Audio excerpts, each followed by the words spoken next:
20 things to do to make your relationship last forever. Advices from over 90 plus experts. Welcome to Lifestyle Therapy Channel. Stay tuned.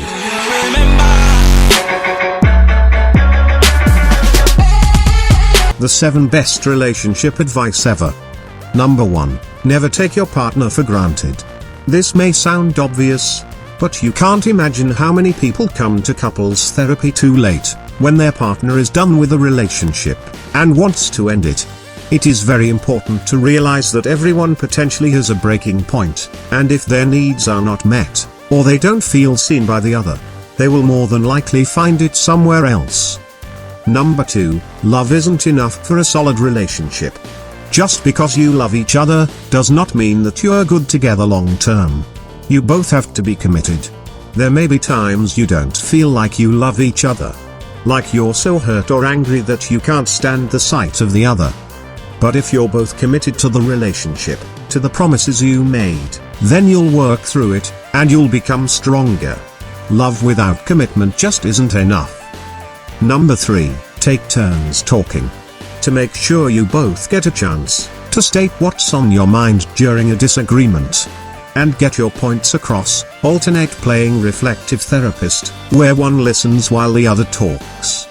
Number 4, do or say something daily to show your appreciation. Saying and doing small, simple expressions of gratitude every day yields big rewards.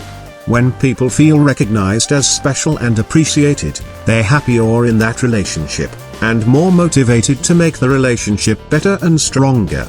And when I say simple, I really mean it. Make small gestures that show you're paying attention. Hug, kiss, hold hands, buy a small gift, or simply say, "Thank you for being so wonderful." Number 5, sex will never be the same all the time. The attitude towards their sex life will change in a relationship as time progresses. During the growing stages in a relationship, there will be an intense passion and urgency in the beginning, followed by a stage of snatched sex during the parenthood years. It will simmer down to a slower form of intimacy during the middle years. It is not possible to expect the same fervor in the act of intercourse 30 years from the point when the relationship began. Number 6, have a good relationship with yourself. The relationship you have with yourself is arguably the foundation on which your other relationships are built, and studies are supporting this notion. High self-esteem predicts better relationship satisfaction, and high self-esteem of both partners is an even better predictor of strong relationship satisfaction. Moreover, people with high self-esteem appear to respond more constructively and positively during conflict when they think their partner is committed to the relationship, whereas people with low self-esteem don't do this, even when they believe their partner is committed. Number 7, focus on your own relationship, not your friends'. Practically everyone has a relationship that looks perfect from the outside looking in. Unless you are extremely intimate with your friends, you will never have any idea what that couple's actual problems are, until they break up and spill the beans.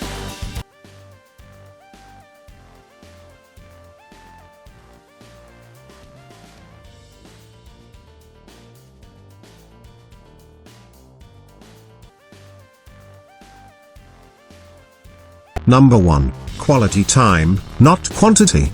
It's all about quality over quantity. It doesn't matter how much time you and your partner spend together. The most important part is about the quality of this time. There's a huge difference between having dinner at a table while talking about your day at work, versus having dinner while sitting on a couch watching the latest episode of The Voice. It's fine to zone out together and enjoy distractions, but it's crucial to make sure you two are still engaging and spending quality time together, to maintain a deep connection. Number 2, you can only change yourself, not your partner. If you love someone, and think that after a while he or she will alter behaviors you find uncomfortable, think again. If you want changes, put them on the table, so your partner knows what you need. Number 3, honor each other in some way every day. Every morning you have the opportunity to make your relationship sweeter and deeper by recommitting to your mate. Feeling respected and cherished by the one you love makes life much nicer. Number 4, Anger is a waste of time. Anger is also a relationship killer, because it makes you self-absorbed, and won't allow you to see the good. If you are annoyed with your mate, give yourself some time to calm down, and then gently discuss what's going on for you. Number 5. Be responsible for your own happiness. No other person can make you happy. It's something you have to do on your own. If you feel it's your partner's fault, think again, and look within to find out what piece may be missing for you. Number 6. Give what you want to get. Our needs change with time. If you'd like to feel understood, try being more understanding. If you want to feel more love, try giving more.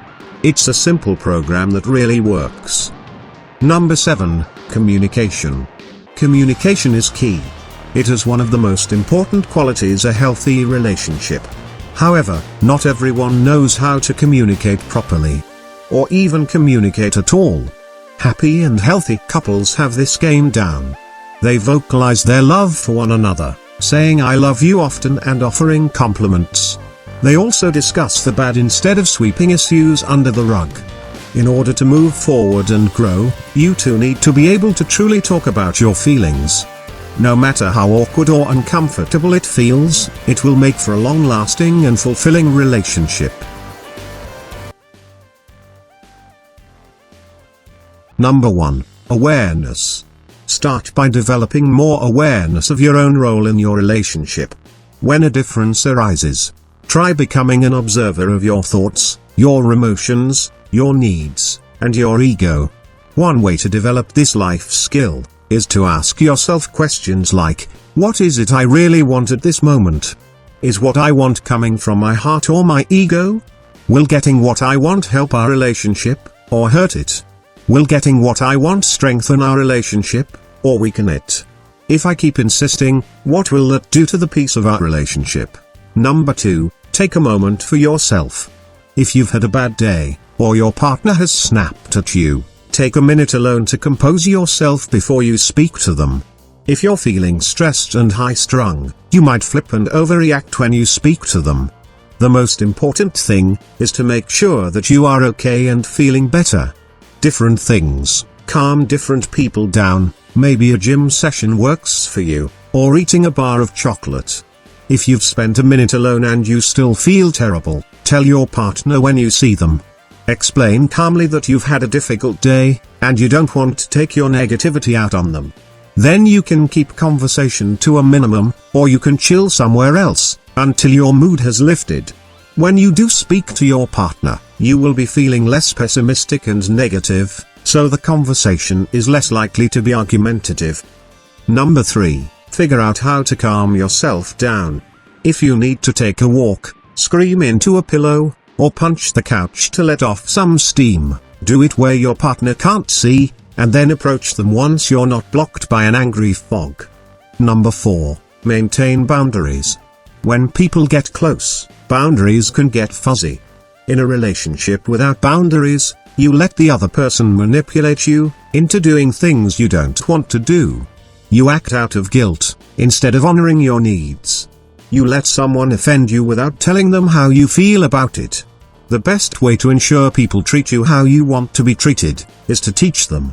That means you have to love and respect yourself enough to do that, to acknowledge what you need, and speak up.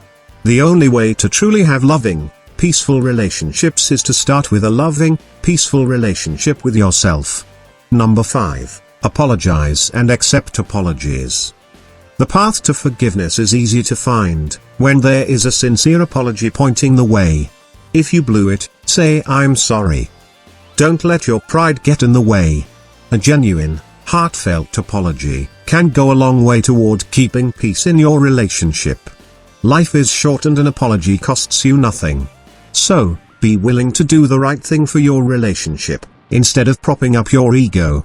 If your partner offers you a sincere apology after a fight, try to accept their apology. It can be difficult if you are still angry at them, but focus on the fact that their apology is genuine.